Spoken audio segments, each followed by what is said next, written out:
Welcome to Film Fanatics, three film geeks discussing movies new and old. My name is Dracula Dan. My name is Justin. And I am Joe the Wolfman. As you can tell, this is our special Halloween edition of Film Fanatics, so everything we're reviewing this week is of the scary or macabre variety. We start with a few recent films we haven't yet discussed: Annabelle, Dracula Untold, and The Book of Life, plus recent DVD release Stage Fright. Our top 5, inspired by Annabelle the doll, is our favorite movies about possessed objects. And our triple feature of older films is new classic Frankenweenie, the final old classic for Horror Month, a listener's choice pick, and that's ReAnimator. And instead of our usual A to Z Oscar slot, we decided to go with a classic Universal monster movie, The Creature from the Black Lagoon. So let's kick it off with Annabelle, which has been doing very well in theaters its first couple of weeks, and a sequel is already in the works. I don't know how that's going to work, but all right. As per the film's marketing, this movie is about the creepy possessed doll from last year's very successful The Conjuring and her origins of how she became a killer. It takes place in the late 60s as John, played by Ward Horton, buys the doll for his pregnant wife, who is a collector and had been looking for that specific doll for ages. She is played by, ironically, someone named Annabelle Wallis. Early on in the film, an invasion of their home by a cult leaves 2 people dead and blood spilled on the doll.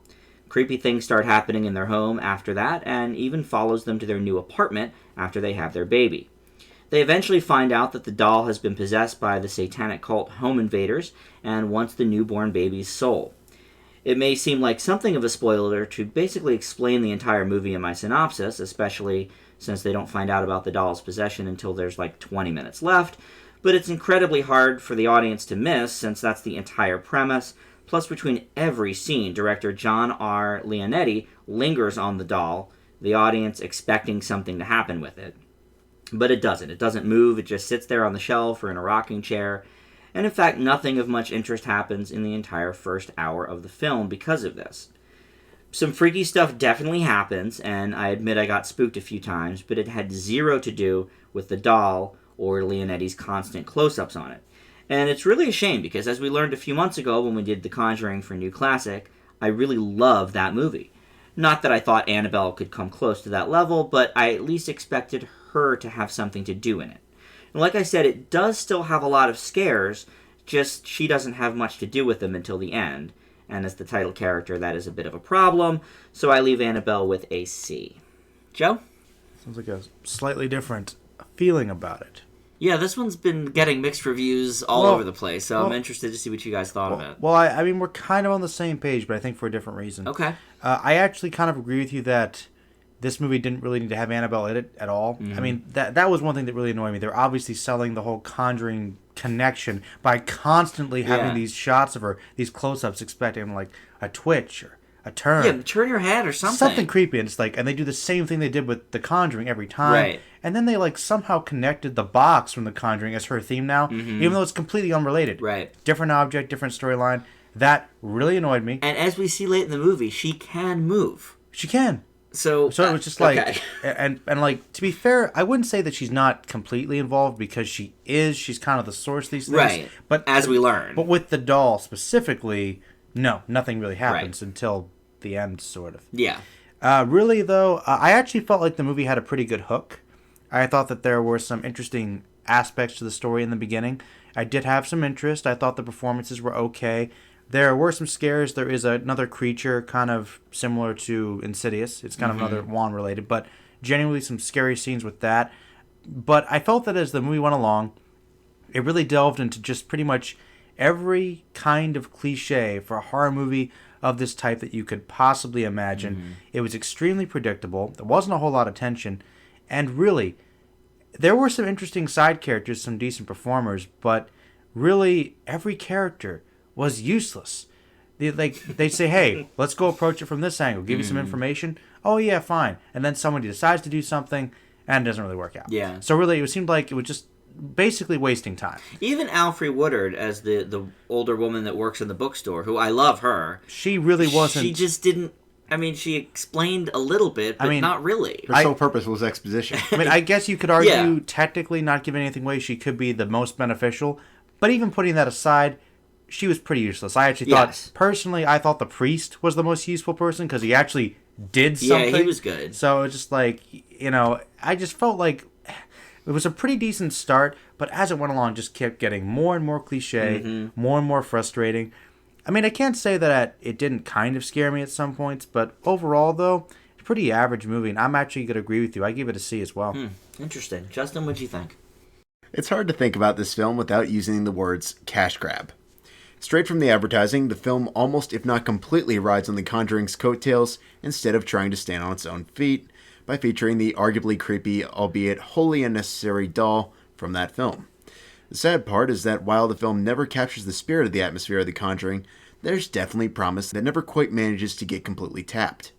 Annabelle's story progresses rather well and has a couple decent jump scares as you both mentioned, though the biggest problem, and I think we're all in agreement on this, is there just isn't much past the idea of her.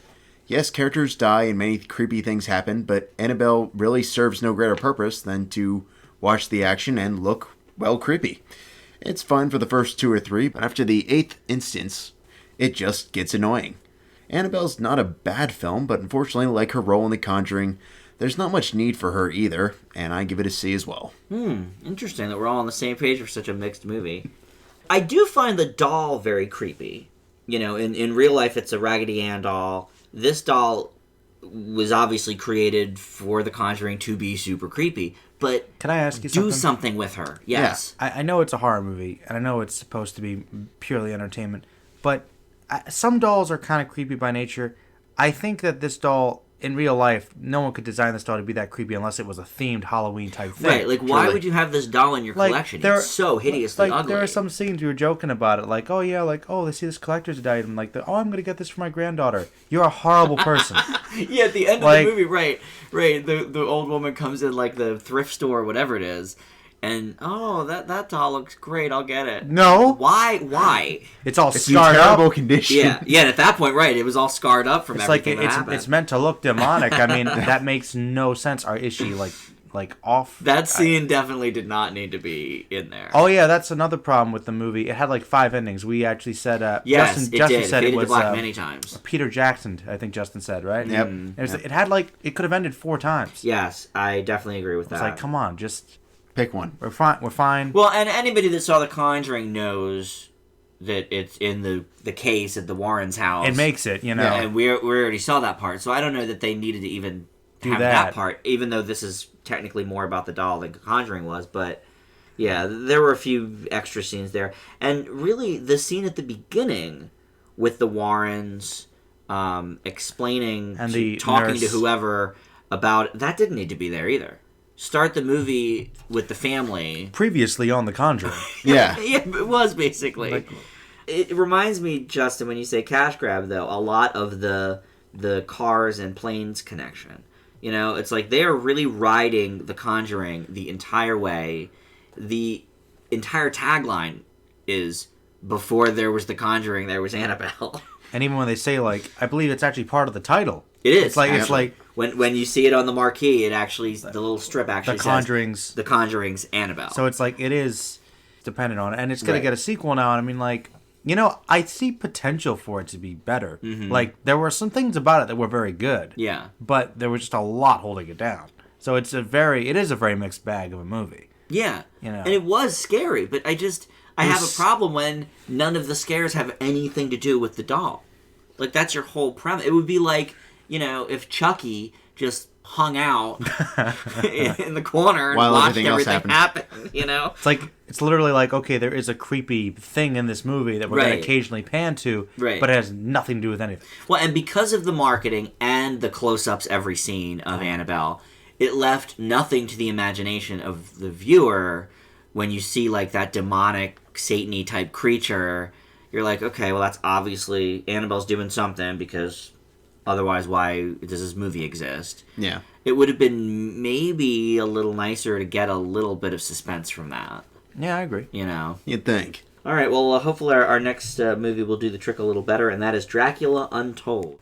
Dracula Untold is a dark fantasy action film directed by Gary Shore in his feature film debut and written by Matt Sazama and Burke Sharpless.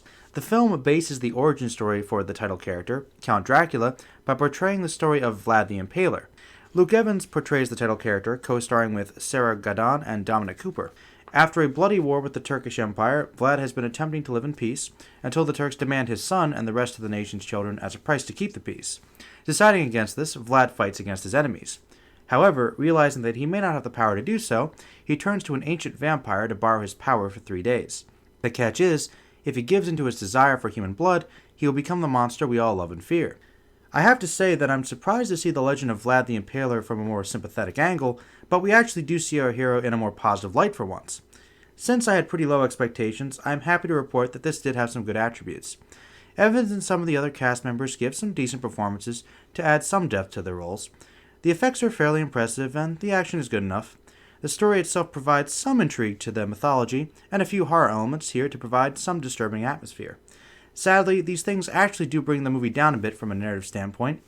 Dracula is possibly more powerful than ever here, leaving little room for tension as he dispatches his enemies easily. It doesn't help that the villains are one-dimensional and perhaps some of the dumbest bad guys ever. They establish it in every scene, but one scene in particular solidifies it if you have any doubts. Still, I can't say it wasn't entertaining. The story had some cool elements, and the effects were interesting, and the performances were decent. If this is the beginning of a new franchise, I would be willing to give the sequel a shot, and I give it a B-. Wow. Okay. Justin, what do you think of Dracula Untold?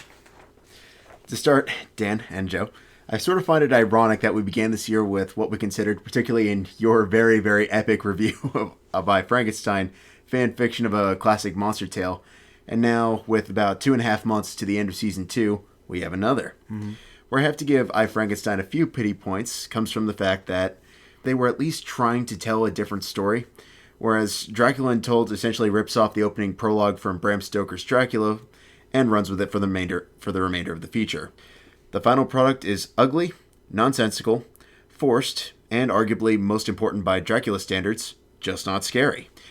Instead, director Gary Shore essentially decided to make a fantasy action film like the Underworld series, but without any sense of direction.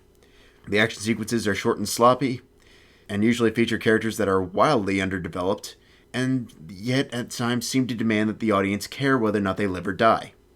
I'll give Dracula Untold credit for never dragging, and Luke Evans desperately trying to keep this afloat, but when the material is this bad, there's not much one can do, and I give it a D.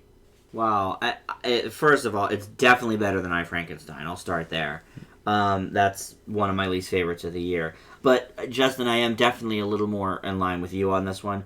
I thought the first, 20 minutes or so was very slow, and then the movie picks up a bit once Vlad actually becomes Dracula. I do think Evans gives a decent performance, but the movie is just overly dull. The effects are decent. Visually, it is appealing, Joe. I will agree with you there. But there's just never any real suspense, like you mentioned. And in an attempt to humanize this character, the movie seems to kind of miss the point of what people love about the character. And for a Dracula film, there's also almost zero bloodshed from anyone. Following in the footsteps of I, Frankenstein, Jack the Giant Slayer, Hercules, and so many others, Dracula Untold is just the latest subpar stab at giving us a new origin story for a classic character. I leave it with a D+. I thought about a C-, but I gave Hercules, I believe, a C-, and I enjoyed this less than that. So, oh wow, maybe because The Rock wasn't in it. I don't know. I'm not familiar with Luke Evans, but I did think he did a good job. Hobbit as Dracula. Who does he play in The Hobbit? Plays the Bard the Bowman, the second movie. Oh, okay. Yeah. I thought it was Orlando Bloom when I first saw him. Similar. Yeah, because they have similar... I mean, Orlando Bloom's obviously a bit older, but... Same long black hair. Yeah, same kind of concept. Earthy exterior, I suppose. Now, this is the start of a new... Universal reboot. A Universal reboot of all of their Monsters series, and of course we're going to talk about the creature from the Black Lagoon later in this show. But what do you guys think of rebooting the entire series? For me, I mean, if this is the start of it, I'm a little bit trepidatious. But what do you guys think? Joe, we'll go to you first. I'm cool with it. I think that it's been a long time coming. I think to have them all together would be fun. I'm actually behind it. I'd like to see a new spin. Okay. Absolutely. Justin? I can definitely understand where people might think this is treading on sacred ground, But at the same time, I feel like it'd be really cool to see an updated version of these. But I also feel like they need to make sure that they keep up with the spirit of the original films. Otherwise, what's the point? Yeah. These movies are classics for a reason. Yeah, that was one of my biggest problems with the film. And I will, I guess, give I, Frankenstein that at least they made him the appropriate monster, I guess, that he was. But here I feel like they gave Dracula too much of a sympathetic nature. Joe, what do you think? I mean, I would say you probably are more versed in the Universal Monsters world than certainly I am, maybe Justin. Well, I will be honest with you. I don't generally think of Dracula as a sympathetic person. Right. I mean, he's pretty evil. That's one reason I didn't think I was going to like it, but I didn't mind a sympathetic ear for him. Okay. Honestly, I thought that was something new, something different. I agree that I don't think it was handled as well as it could have been here, but I didn't hate the fact that he was a hero, to be completely honest with you. Okay. I actually liked it. That's at the end of the movie, I was actually interested to see where the story would go. I think it honestly varies from version to version, which is why I think Dracula is almost begging for a fresh reboot, because he's been done so many different ways. Mm-hmm. Am I entirely certain he can go straight up hero? I don't know. But I've definitely seen him play more anti-hero like roles. I'll be honest, my experience with him, I mean, you could argue anti-hero. Most versions of him, I've seen him as evil, honestly. Like, some variation of it thereof, you know? Yeah. This is the most sympathetic version I've seen, which is ironic because it's Vlad the Impaler. Yeah. Which is the, Right. truer to epitome the of evil. actual Yeah. history of him, which is gruesome. Though you could argue from his people's perspective, he was the hero. So, I don't know. Depends on your point of view, I suppose. Yeah. What did you guys think of the nature of the fighting in this movie? Because there really is hardly any bloodshed. He doesn't really, suck people's blood out. It's mostly him just going full out on everybody and destroying the world. I thought it was hilarious. Okay, so you liked that. I thought it was great. it was really ridiculous. It is ridiculous. Oh, I'll be honest with you. I one reason I like this movie is because it's just silly. Okay. But I thought it was fun. I thought it was really fun how ridiculously overpowered and exposed Dracula was. But I think that the filmmakers really meant for it to be a frightening, serious kind of thing. There were scenes that were kind of frightening. A little bit. Like the interaction with the Orlok kind of character. Mm-hmm. Honestly, that Which could have been so much creepier. It could have been creepier, but those are probably the strongest parts of the movie, and I think for the mythology of the story that they're going with, I was interested in that. That's actually one of the highlights of it for me, I thought. Okay. But to be fair, that's literally like the only real horror element in the movie. Right. He's in the cave. Yeah, it's very light on the scares. It's more of an action movie. I think it's really true. It's fantasy. It definitely is. Adventure. It's more along with that with actual horror, which is different. I don't know if it's the best direction to go, but if there's a sequel, maybe if it's set in a more modern setting, a little closer to what Dracula typically is, right. A little more in the shadows, could be an improvement. I mean, I don't think they have to do, shot-for-shot remakes, obviously, of the originals. No. But I think to keep in the same spirit and update them is, for me, maybe a better way to go than trying to spin the tale on its head. No, I think that with this one, the problem is they're trying to appeal to a mass audience, and nowadays everything is like big action. So when they see Dracula burst into an army of bats and slaughter an army, that's more aligned Which looked cool. Which does look cool. It's what people want to go out and see. So if they want to see something a little more subdued, it's not people's typical idea of the summer blockbuster these days. But I mean, think about it though, Joe. I mean, The Conjuring was a massive hit. That probably had like a third of the budget that Dracula Untold had. But to be fair, though, that's a more traditional horror movie where this one's kind of an action movie. And I'll give you that. Yeah, I mean, this one wasn't even really marketed as a horror movie. Yes, it's coming out around Halloween. Yes, it's Dracula, but it definitely was marketed more of an action fantasy movie. Conjuring's a good example of horror done well. It's also one of the few in like a decade. So, Yeah. I mean, you're right. Take that for what it's worth. It did do well, but it's kind of almost the exception at this point. Yeah. We got a long way to go to improve that, I think. Would I like to see something more horror-based with Dracula? Oh, it could have been a lot better, but for what it was, I thought it was a fun time, and a lot of people seem to agree. All right, well, up next is The Book of Life, and that's going to be with Justin. Since they were children, Manolo, played by Diego Luna, and Joaquin, played by Channing Tatum, have fought over who would be worthy of the hand of their mutual friend Maria, played by Zoe Saldana. Years later, The three reunite and continue their debacle until Maria supposedly gets poisoned, and Manolo begins his search in the land of the remembered to bring her back as Joaquin defends the city from a bandit invasion. I have a great deal of admiration for the animation genre and the people who find new ways to bring their ideas to life. The textbook example for 2014 right now would probably be the Lego Movie. While Real FX's Freebirds from last year didn't leave any of us singing songs of praise, or in Joe's case, bottom 10. I did not like that movie at all. The Book of Life shows that the company does know how to tell a story when they want to. Although it's still fairly easy to tell this doesn't exactly have the same budget as a Pixar film, it has a vivid look, and the scenes in the afterlife never cease to be fun and beg to be embraced. Unfortunately, the 3D doesn't do quite enough to bring this out, and the song numbers essentially pulling a Moulin Rouge leave more than a bit to be desired, but the film never becomes a bore. The action's fun, the characters are likable, and despite a few tasteless puns and jokes here and there, it does honestly have a couple decent laughs. It's far from being as good as the Lego Movie, but The Book of Life is a fun family film with some clever means to pull off its puppet-esque animation without being stiff or tacky, and I give it a B-. You know, this one really gets me. On the one hand, the story is outstanding. Some of the ideas and morals are well done. A lot of the voice acting, notably from Saldana and Christina Applegate as the narrator, is very good. But the weird-looking animation, and I'm not talking about like how the main characters are modeled after the wooden toys. I thought that was really cool, actually. But like the actual But it was animation. everything else, like the noses on the side of people's faces, and it was just very distracting. I will say, Justin, that once they got into the land of the remembered, that was very cool, and there was some good attention to detail there. But when they get into it, right? But that's like an hour into the movie. You know, if you just look at the kids that Christina Applegate's talking to, there's no detail in any of their faces.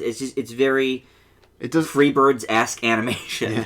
To be fair, though, that entire scene, which was one of the reasons I had to give it a B-, those sections didn't even have to be in the movie in some regards. No, they really didn't. I mean, I can't say I didn't enjoy them. I didn't. Well, okay, I'm sorry. Let me backtrack. I can't say that I didn't enjoy Christina Applegate's narration. But that framing device is really annoying. I agree. Not to spoil my review. No, I agree. And every time they went back to it, it was like the close up on the doll and Annabelle was like, more of this. Yeah. You know, if they wanted to do that, they could have just bookended it and had her narration over top of it. But stop cutting in. Stop cutting in. Disrupting Exactly. the story, yeah. Exactly. Also, the breakneck speed of the film, trying to cram a joke in every 10 to 15 seconds, I would say about 85 to 90%, which aren't funny. If it had stopped trying to be so silly and focused on the actual story, they would have had me. Because, like I said, the story itself is outstanding. I forgot about the song numbers already, Justin, and I had just seen it yesterday, so I'm glad you brought that up. But so for me, The Book of Life is a C+. Joe? I guess I actually kind of have some mixed feelings, but I'm pretty much with you guys on this one. I think that it does have some really vibrant colors, and some of the designs are actually really cool, especially when they do get to the land of the remembered. I think it does have some interesting introspection into Mexican mythology and Christian traditions, which I think some kids and adults might not know much about. So I thought it was kind of fun without being too offensive. I thought that the voice cast was great. The story itself is really interesting. Like I said, some cool mythology. The basic message I think is good for kids, good for families. But it does get bogged down by a lot of really annoying, unnecessary side characters. A lot of the jokes are just not funny, or there's just too many of them, so you can't really let any of them register. Then, of course, there's the fact of the framing device, which is really annoying. I do disagree with the music. I actually thought some of the music was actually really good. I guess most of the songs may not have been like individually that great, but some of them were interesting, I thought. And there was one scene in particular I actually pointed out to you. Like, there's a scene with the bull. They kind of like build up everything about his family. That part was awesome. Like, that was probably the best scene in the whole movie for me. So I thought the music was actually pretty well done, even though it was a lot of covers and stuff like that. Well, yeah, that's what I was going to say. They weren't original songs, but yeah. I thought they were enjoyable for what they were. Ultimately, though, it felt like the story didn't really have any tension. It seemed to kind of drag towards the end. I just didn't really care quite as much. But despite that, though, I can't really say that I was too bored by it. There were a lot of interesting things here. I'm going to settle with a B- as well. Okay. My only comment really about the music is, like you mentioned, all these covers. I didn't mind. I actually thought some of the arrangements were cool. You know, they did the Mumford & Sons and Radiohead and stuff. But I guess to me, if you're going to tell a largely Latino-based story, have some of that culture's music. If you want to go pop with it, Enrique Iglesias has plenty of songs that could have been used in the film. Shakira, Jennifer Lopez. There's a lot of pop acts that might lend themselves. I didn't understand why he was playing Radiohead. It seemed weird. Yeah. That was odd. That was distracting, but I do think there was some like Mexican themed music in the film. Yes. And I didn't recognize it, so I don't know if it was original music for the movie or not. Even if it was like an arrangement of a popular song, if they did make it at least a little more, Mexicanized. Yes. At least it's something. Well, that's why I didn't mind the Mumford & Sons one, because that's folksy anyway and has like that banjo and stuff, so it's like you can easily make that more Mexican flavor. But the Bismarcky Just a Friend song and Radiohead Creep, it seemed a little out of place. What were you going to say, Justin, about it? I'll give you the fact that it's not all bad. Like the song he's playing when he's wooing her, I thought was really, really good. Yeah. But the Radiohead thing is very out of place. The one when he's singing to the bull, I have very divisive feelings about. I hated the finale song. Trying to remember it. I didn't like it either. Yeah, I forgot it, so that must be bad. Really, really bad. It wasn't one I recognized, so I don't think it was a pop song. Oh, yeah, actually, my least favorite part was the ending with the bookend. Mm-hmm. Actually, with the framing again. Yeah. God, I hated that part so much. It wasn't great. Partially because let me ask the twist this. is obvious. Let me ask you this. Well, the twist is obvious, but the whole movie was obvious. Well, really. It's for kids. We're not trying to pull the Sixth Sense here. That's not the problem. That's not the problem. But the problem I have is, what does the story have to do with the lesson they're trying to teach the kids? Because we're introduced to them being they're the trouble kids, that they're in detention, but yet they go on this awesome field trip to a random museum of Mexican history, which teaches you about being yourself, which will help them become better kids. How exactly? Yeah, it was a weird The goal was not exactly clear there. Right. By the way, the one little girl, she didn't seem bad at all. Yeah. She actually seemed like a sweetheart, to be honest. So what did she do that was bad? I don't know. She wasn't mean. She didn't throw things at people. Yeah. She was polite. She was happy. She was into the story. Yep. I didn't get it. And the kid with the hair in front of his face, he had kind of a bad attitude. But he wasn't really... But, was he setting fires? What was his problem? And he was actually, I think, the biggest fan. Justin, I did want to ask you, though. You're typically not a fan of Channing Tatum. I thought his voice work here was good. I wanted to get your opinion on that. Actually, I would be in agreement. I don't usually think he does it too terribly well with acting, but here he did shine. There were a couple moments where I think he did kind of phone it in a little bit, but for the most part, he really did bring the character to life, and I was pleasantly surprised. Okay. I think he probably had one of the more fun performances. Yeah, and I think he was having fun with it. He was kind of playing up the hot guy angle. He seemed to be enjoying it. Yeah. Made fun of himself a little bit. Mm-hmm. It's always good, If there's one thing about it that I think really stands out, it's ironically more than the animation or anything. It actually is the voice work. It was really good voice cast. Yeah. Zoe Saldana really is impressing me lately. I actually did not, had I not known it was her, I wouldn't have either. I wouldn't have picked her out. She's got some skills. Yeah. She really does. And Ice Cube, I would have picked him out. Oh, thank you for bringing him up. He was my least favorite before we have to, A, the characters, and B, the voice actors. Thank you for bringing him up before we finish, because not only did I forget, now that you reminded me, why? Awful. If you got to have that character, why insert gangster rapper stereotype into that? Doesn't seem to work at all. Right. And can we all just agree as a society to not have him do the "It Was a Good Day" gag anymore? That was one of his big rap songs 25 years ago. He did it in 22 Jump Street or 21 Jump Street. He's done it, I think, in another movie. It was a good day. Today was a good day. We got it. You did the bit already. I didn't realize that was a thing, actually. Yes. Well, because probably you don't know the song. But yes, it was a big rap hit 25 years ago or whatever. 88. Yeah, probably 90, 91.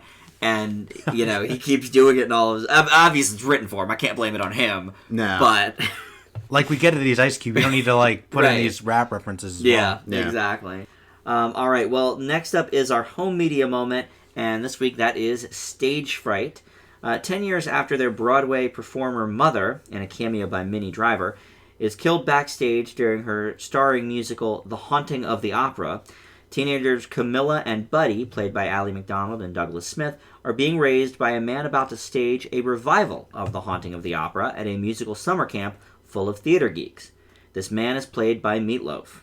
If you don't yet get the sense that this is a horror movie meant to be campy, no pun intended, the opening number about how much these kids need theater camp will drive the message home for you. Stage Fright is a film without a clear direction. It's meant as a slasher send-up with tongue firmly in cheek, with a Glee-like atmosphere, but wants to genuinely scare the audience at the same time, and unfortunately it doesn't really succeed at either. It's not that scary, maybe a little bit here or there, and also the music, again with the music, just isn't that good. Maybe if the songs were funnier or better written, the film could get away with mixing the genres, but other than some metal guitar licks from The Killer, the music is not that memorable, nor is the film, and I give it a D+. Joe? Well, I really like the concept for this movie. I think a horror musical, I mean, it's worked sometimes before, the whole slasher and the camp thing. Cool, but the sad thing is, even in the traditional slasher films where it takes place in a camp, the acting's better. Think about that for a second. Yeah. The rather subpar, cheesy movie has better characters and better acting, something which this movie lacks. I'd say the scares are pretty much nil. Yeah, they're minimal. They're not really there. The twist is incredibly predictable. Really, there is potential for some good story there for sure. I thought some of the music was okay. Like the first song was actually really funny. It's the only really memorable one. Like, we're going to go to camp and blah, blah. Like, I thought, okay, this one, it's what hooked me. Because I didn't know it was a musical. I'm like, okay, this could be interesting. But the problem is that not only does the story not make sense, really, bankruptcy with the... I don't know. But Meatloaf's character was terrible in that one as well. Okay, back on track. He's going to get out of bankruptcy by staging a summer stock performance at a camp. To get himself back, to get himself back on Broadway. They always make millions because they'll take him seriously by doing that, and so he won't let someone who's apparently talented get in there, which would obviously bring him back. Stupid. The point is stupid plot, but the music is not very well written. The conduction's not done very well, ironically, because it's supposed to be musical. But what's worse about it though is that the singers themselves are not good. No, that's true. I'm sorry, but say what you will about Glee, but they can all sing. They could sing. Yeah. Literally, when you could hear people off tone and cracking, you're not fooling anybody. Right. Like this is not very good in any way, shape, or form, and that's going to annoy you. Really, if you have ears, it's going to annoy you, and that's the bulk of this movie. Like, I'm really upset because I liked the concept, but overall, it just was not entertaining, was not enjoyable. It was a chore to get through, and I give it a D. Justin, how about you? After Joe and I put Sharknado in our bottom 10s in the season 1 finale of Film Fanatics, we found ourselves dealing with the question of whether or not a film is bad when it's supposed to be bad. I won't speak for Joe, but personally, the answer to that question is most of the time yes, and Stage Fright might just be the perfect example. While there was never any denying that anyone wanted to make a good film out of this, trying to be bad, at least from my perspective, is about the same as just flat out not trying. The worst part of this in regards to Stage Fright stems from the fact that it just doesn't seem to know who its audience is. It seems to loathe everything in regards to the musical arts, and yet has several tasteless song numbers. It wants to be a slasher film, but most don't factor in until late in the game, and tend to be rather annoying, unimaginative, and bland. Although it's at slightly over 80 minutes, it doesn't really drag anywhere, but after the first song number, I personally couldn't wait for this movie to conclude. Stage Fright is a messy and pitiful excuse for an independent slasher film with wasted opportunities abound, and gets an F.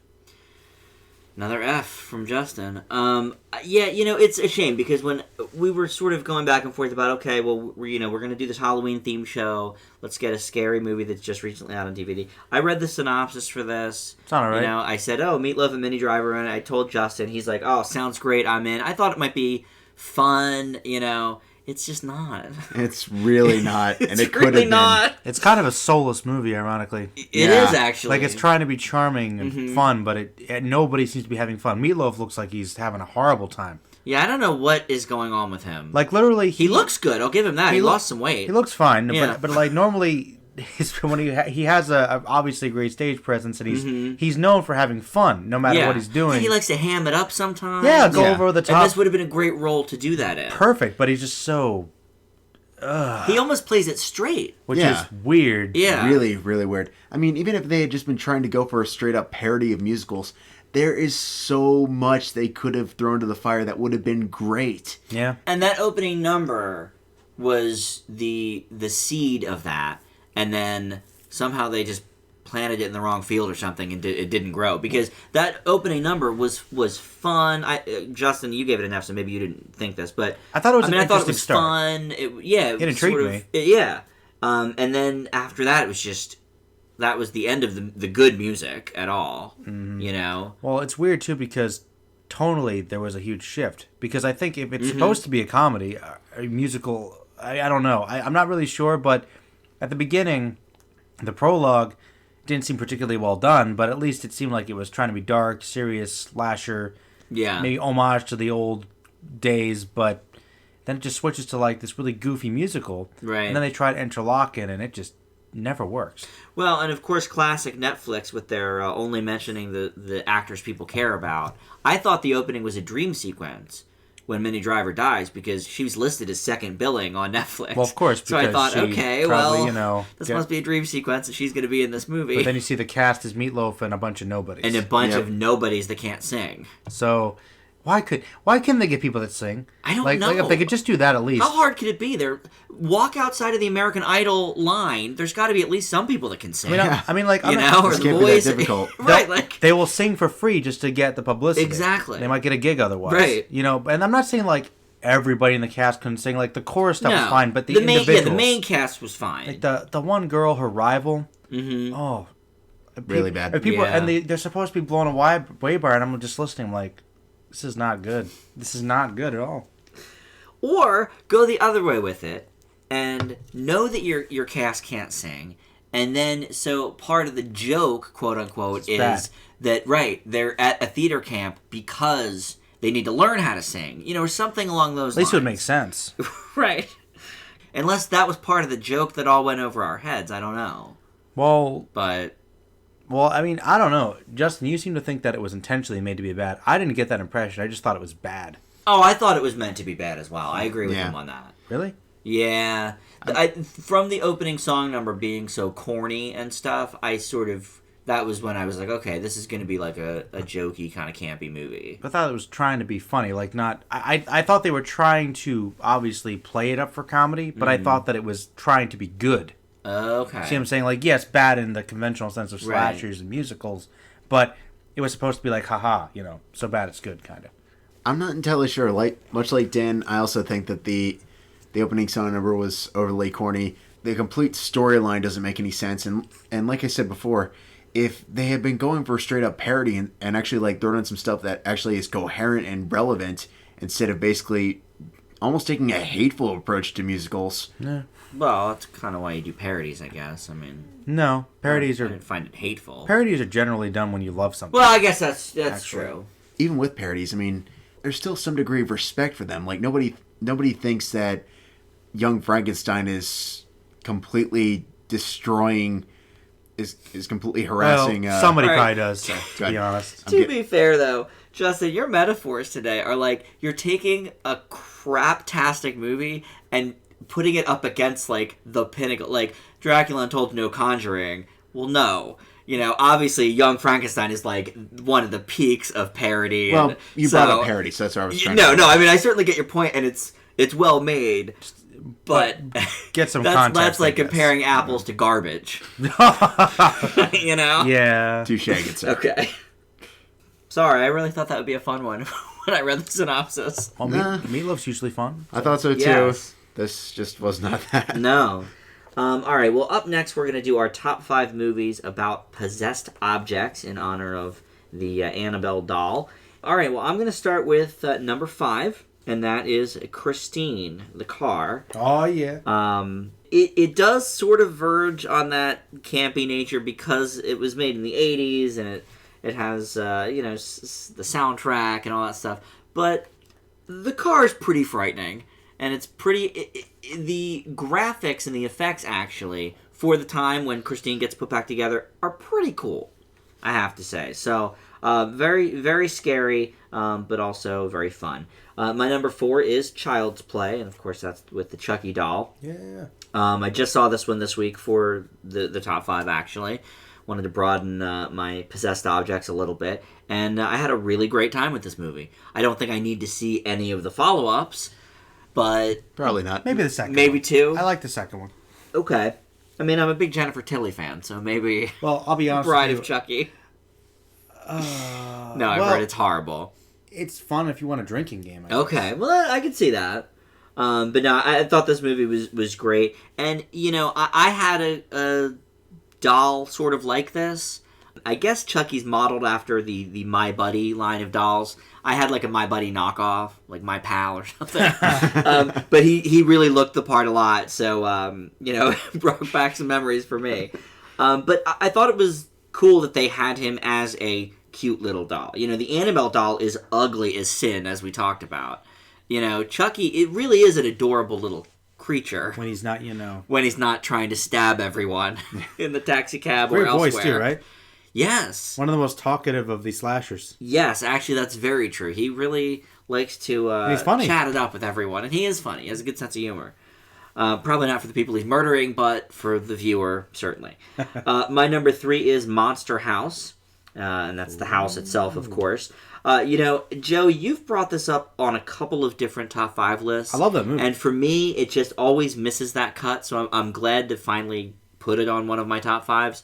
It just is a great movie with some genuine, like, scary weight to it. Yeah. You know, I think for an animated movie, I don't think young children should be seeing it. It's maybe for ages 7 or 8 and higher. Because I thought it was creepy, yeah. The house really does do some creepy things. But the humor's great in it. And for a non-major studio release, it's not Disney, it's not DreamWorks, but it still looks really cool. It looks good and has a great story to boot. My number 2 is The Ring. And that is, of course, the videotape that kills you. Well, the tape itself doesn't kill you, but you get killed from the possessed tape, I guess. And as we've talked about on this show before, The Ring is one of the most frightening movies I've ever seen in my life. It gave me a nightmare the night I watched it. What about... for me, that's always a classic. Ringu? I did not see Ringu, and I will never see the second Ring. The second Ring. What was that called? The Ring 2. Just called The Ring 2? Literally. Probably one How of the bland. silliest movies ever. Yeah, I heard it was just not good. Let's put it this way. It's like, you know how there's the Blair Witch? And then there's the Blair and then Witch there's 2? the Book of Shadows, yeah. Yeah. It's like I don't think it Okay. was that bad, but... I've heard that comparison before, so it's not without as, having seen either one. It's not as bad, but it's pretty close. Fair enough. Especially falling so far from a great movie. Yeah, exactly. Like The Yeah. Ring. Justin, let's hear your 5 through 2 on the list. Well, you'll definitely see some repeats here, Dan. Okay. Number 5, Christine. I Nice. do have some issues with the acting, and I do have some issues with the story, but the special effects, way ahead of their time. John Carpenter's found a brilliant way to make this car vicious and just almost unbeatable. And it all really works together to create one of the strangest love stories gone wrong on film. Number 4, also surprise, Child's Play. Were you just copying my list now? I was wondering that Is the what's entire happening? the entire time I was listening to yours. Wow, okay. Like most slasher villains, Chucky kind of eventually went down the more comedic route, but here it's really great straight up horror. Granted, it's dated, but his antics are still spooky, and his dialogue is really creepy. He's kind of the polar opposite of how I view Freddy Krueger, who I just honestly wish he would shut up for about 5 minutes. He does talk a lot. And I honestly wish they kept it more in line with this version of Chucky, particularly with his backstory, which I don't think they ever really go further with. Number 3, The Ring. While I don't necessarily consider this as scary as you do, Dan, the tape's definitely a creepy concept. It's horrifying, Justin. Well, there's this disturbing content on it, or the fact that you just have 7 days to live afterwards. There's definitely something eerie. And the iconic and often parodied death scene is unforgettable. And my number 2, The Evil Dead. Now, most would probably say Evil Dead 2 for this, but since I consider the original more horror-based, I felt it was more applicable. Yeah. There are several chilling moments in this film, and it's just incredible they were so effective on such a minuscule budget. Joe? Well, I'm actually going to start off with a bit of an honorable mention. My honorable mention is actually the TV from Poltergeist. It's a pretty disturbing scene I where would say so. you realize it's kind of another portal. My number 5 is, surprise, Christine. Yeah! 3 in a row. Christine, based on actually the first Stephen King book I ever read, and it's one of my favorites, and it's actually very close to the novel, which is one reason why I find it interesting that Justin seems to have problems with the story very much. I don't know. But I mean, I've always liked it. I agree with you guys. Completely amazing effects. And really, Christine is one of the most horrifying killers ever. Like, every scene where she's just mowing down people, it's really disturbing. There's a lot of genuine tension there. And, going on to my number 4, it's actually the mirror from Prince of Darkness. It's basically this kind of gateway sort of to this other dimension of, darkness, but it's possessed by a lot of evil spirits, and it's really a great underrated Carpenter as well. So I don't know much about that movie, so when you said mirror, I really was worried you were going to say Oculus. Yeah. I'm actually with you on that one, too. Honestly, when I looked it up, apparently it is a mirror. It looks more like a slab, a block, but it is referred to as the mirror. It's a gateway. No, it is not the mirror from Oculus, because actually, Oculus makes a lot less sense than Prince of Darkness. I would imagine. Number 3 is Chucky from Child's Play. Nice. Really, he's a vicious little guy, and he's cute though. I've always, okay. When I was a kid, I just saw this guy. I didn't saw the movies, but he was everywhere. I guess maybe there was a sequel coming out. Chucky always scared me as a kid. I avoided these movies for a long time. The concept of creepy dolls really do bug me. So I actually didn't watch Child's Play till a couple years ago. Oh, wow. But it was a good movie, actually. I did enjoy it, and I thought the second one was decent. The sequels, not so much. But, what can you say? And my number 2 is the videotapes from The Ring. Nice. This is one of the most disturbing movies I've ever seen, one of the most disturbing possessed things I've ever seen, but not the most disturbing possessed thing I've ever seen. Interesting. Well, for me, it's a little bit of a repeat, but Joe, it was your honorable mention. That is Poltergeist. Oh. One of the, first, I saw it obviously much, much later from its release, but one of the first, obviously, hugely scary films, and I can totally see why. It is freaky. The TV and going into the other dimension is just a scary concept in general. And just a really, really great movie. Justin? My number 1 is The Amityville Horror. A haunted house film where it's not the ghosts, but the house itself that kills.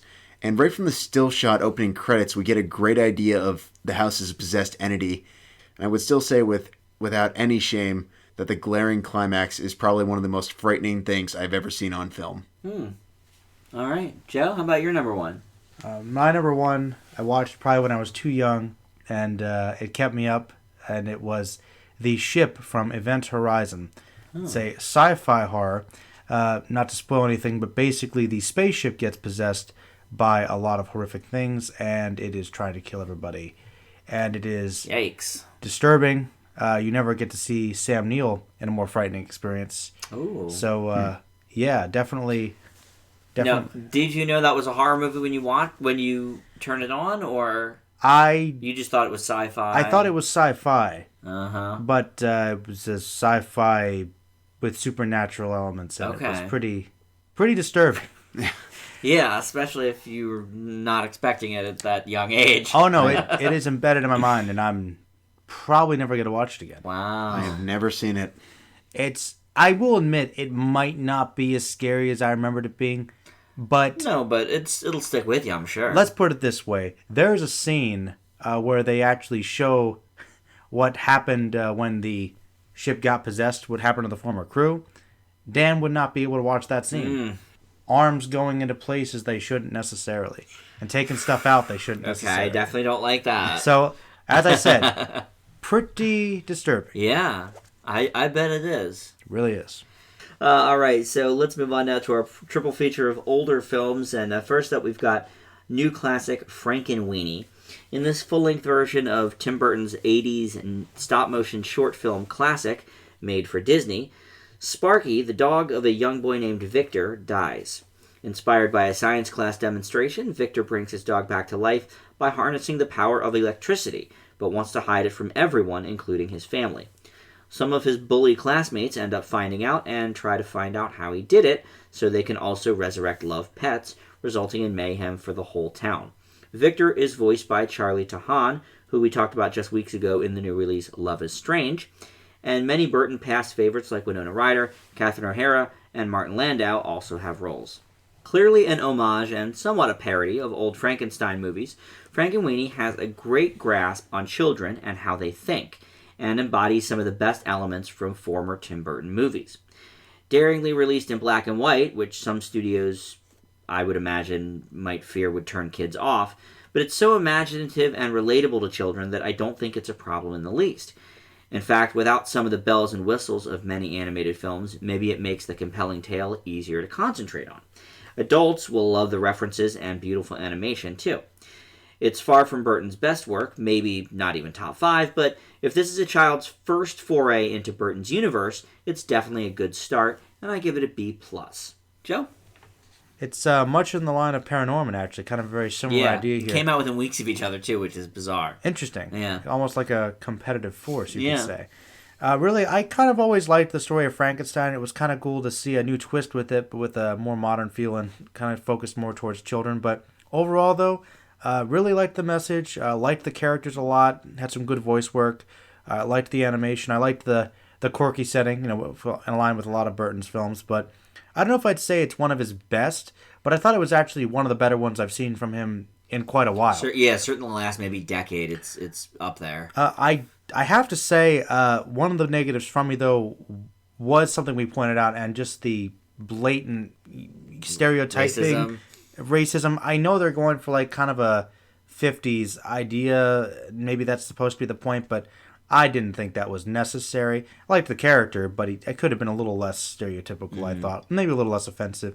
Other than that, though, I thought the message was good. I thought that the ideas were pretty cool, even though the story is essentially just a retread. But on the whole, I thought it was done well, and I'm actually right there with you. I give it a B+.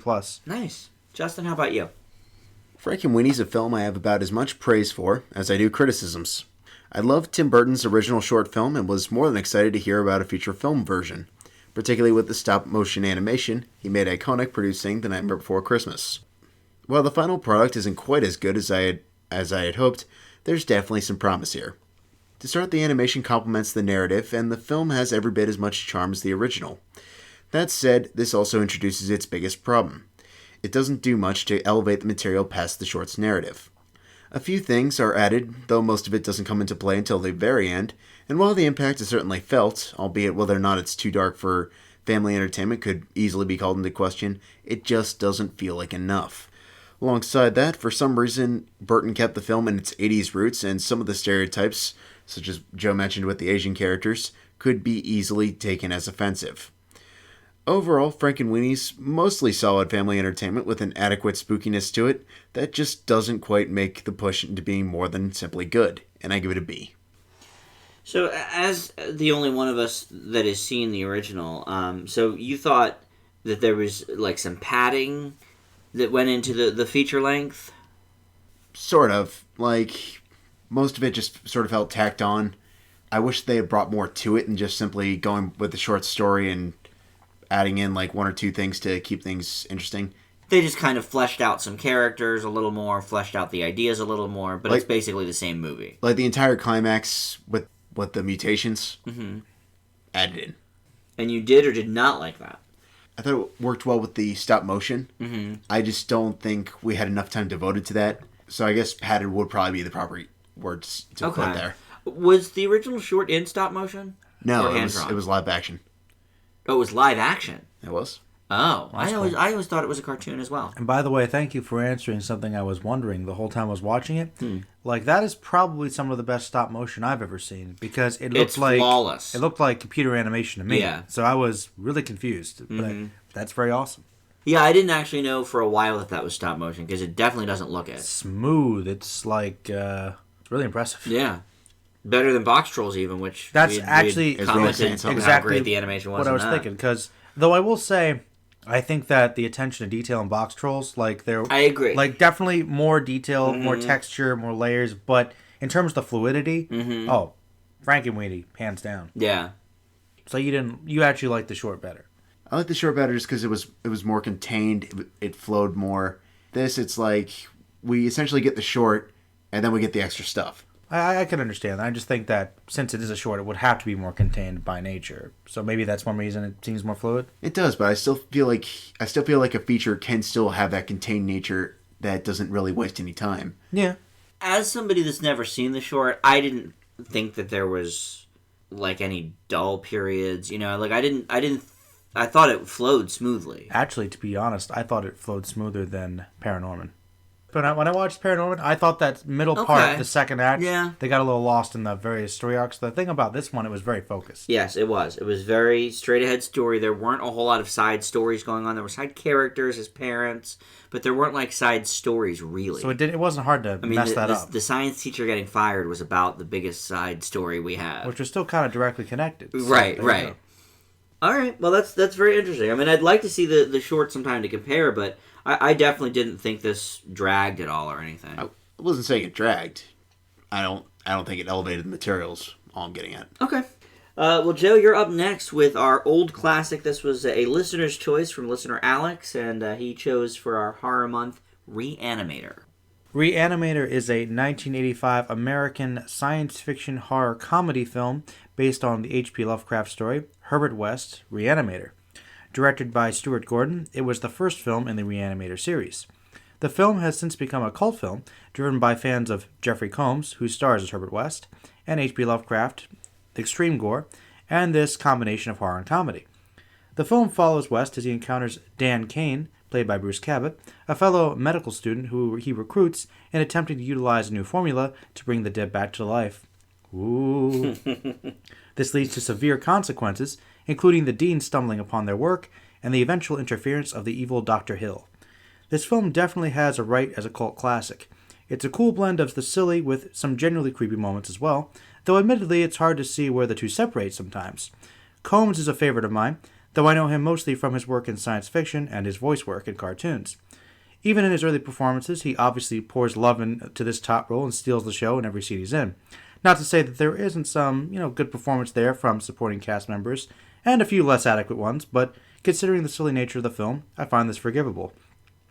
The effects range from impressive to obviously fake, but the effects work due to clever usage of lighting and sound effects. It's a shame more Lovecraftian stories have not been having the same success of adapting them to film. To be honest, I would have actually liked to have seen a more straightforward horror, such as the story in this one based on. Overall, though, it was an enjoyable time, and I give it a B+. Okay. Justin, how about you? ReAnimator is a film that became a part of a genre many have tried in my generation to emulate, and very few have succeeded. The decision to combine gory horror with slapstick comedy was, and arguably still is, a bold move, but when it's done right, it's undeniably fun. While I think Sam Raimi's Evil Dead 2 made it legend, ReAnimator certainly had a great sense of balance with it as well. The practical effects work well with the dark subject matter and really force the extras to truly find ways to bring them to life and make it their own. It's ridiculous, but it's hard not to at least giggle once or twice during some of the wacky, gruesome antics. Admittedly, sometimes it does go overboard, and the acting is beyond hammy at times, despite Combs' dark performance as the mad scientist, but ReAnimator's a fresh and fun take on a otherwise dark story by H.P. Lovecraft, and I give it a B+. Well, as you know, we talked earlier in the show about Stage Fright, and for me, ReAnimator is a horror comedy that gets it absolutely right. It would be easy to mistake the film for a straight-ahead horror, I think, at the time, and that is the genius of the film. It came out at a time when a lot of once serious horror franchises were going basically straight comedy on us, like Freddy and like Jason, and this movie pokes fun at them while still being a pretty scary film. The gore factor is practically off the charts, the unnecessary nude scenes, the over-the-top villains. It maybe isn't all for me because it goes a little too far with the gross-out stuff, but I can definitely see the appeal, and I do get the joke. For me, ReAnimator is a B. slightly just under you guys. I'm not familiar at all with the Lovecraft story. So, Joe, it's basically a straight-up horror. Yes, it's not funny. Okay. At all. Like, I mean, I guess you could argue there's maybe some parody of science, and really it's just kind of his version of Frankenstein. Okay. That's really what it is. But that makes sense. But instead of, obviously, one creature, he kind of makes all these different models and to keep perfecting it, but they all start going off and killing people and lose control of it, and he just has to try and hunt them down and kill them. This one's a pretty faithful adaptation, but the thing is, I love Lovecraft. I do. And really, ReAnimator is a good story of his. I would have liked to have actually seen more of his stories done, bigger, better, more straight series, because his stuff is genuinely scary. He's probably one of the best horror writers ever, and we just don't get that much. There hasn't been that many movie adaptations, right? Not too many. Yeah. Yeah, and usually, I mean, anybody can do them, but really, if some studio wanted to actually do some serious version of his stories, they could be awesome. So okay, well, all his stories are in the public domain. That's right. Yeah. Okay, cool. So I mean, really, and he is slowly getting more popular. You see Cthulhu pop up here and there, right. and stuff like that. But sadly, ReAnimator is probably the biggest adaptation of his since then. But it's still a good start, and I think there is definitely potential for more. I'd like to see a straight up version that's just horrific, because that's what the story is. But I did like the comedy here. It's fun. It really is. And actually, what do you think about Jeffrey Combs?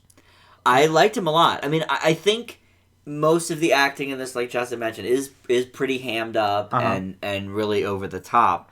But he is a very good actor. He actually was. I was completely unfamiliar with him before this movie. You said you know him largely from voice work? He does a lot of stuff in TV. He's usually on makeup. Like, literally, he played several characters on Deep Space Nine, Star Trek, so I knew him from that. He's also popped up in TV and other ones, a lot of Star Trek, ironically. Okay. And he also did voice The Question, who is a main member of the Justice League cartoon. Okay. He's also got a lot of voice work in other series. So very entrenched in sci-fi. Very entrenched in sci-fi and fantasy. And he's got a bold range of work. And this is actually kind of his first big foray. So, oh, interesting. Yeah, I thought he was fun. Yeah, he's just a kind of a cult classic actor. Yeah.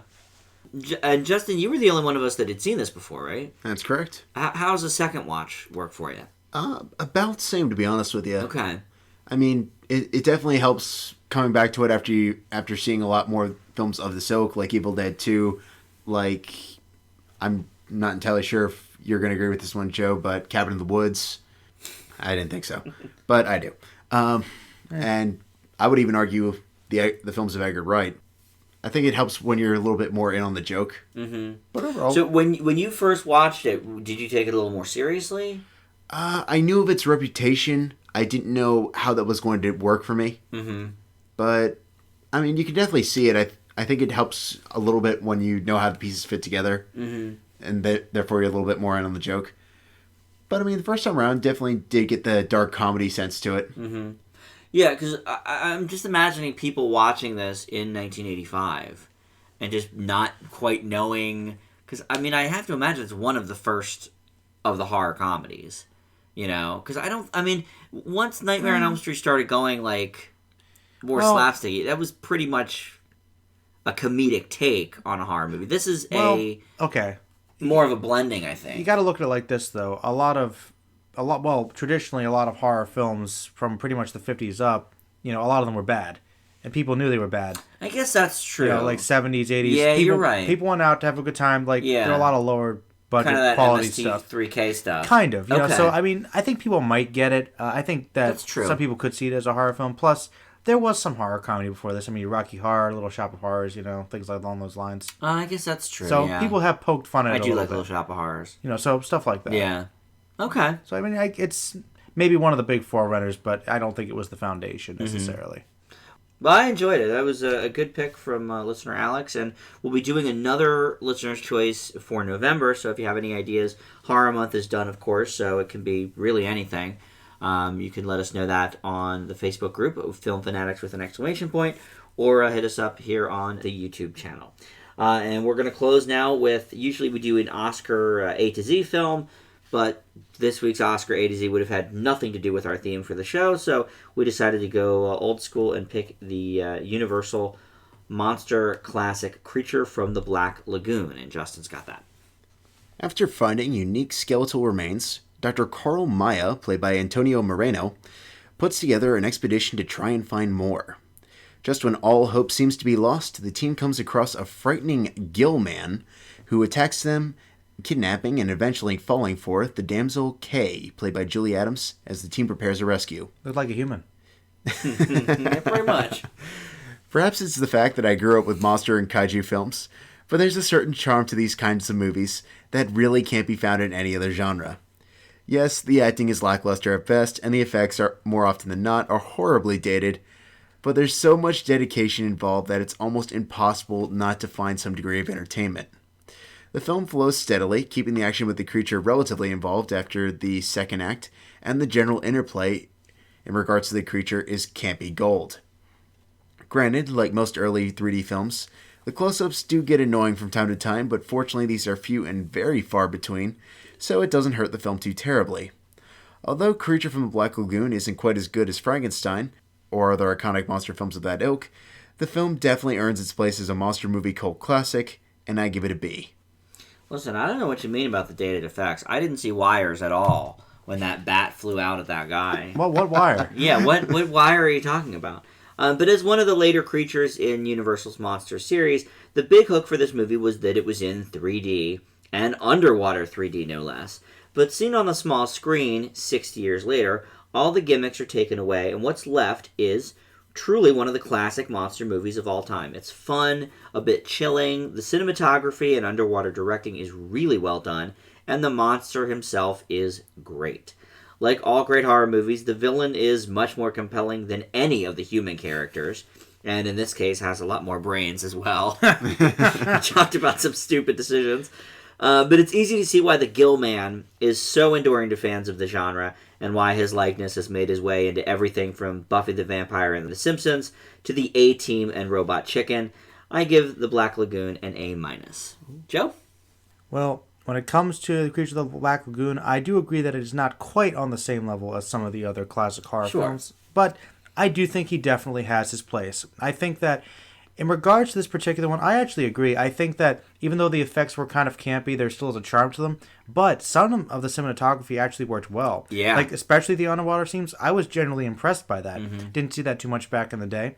And I thought the costume was actually pretty good. I thought the Gillman was actually not only kind of an interesting, compelling monster, but kind of scary at times. Mm-hmm. I thought there were some genuine thrills and chills.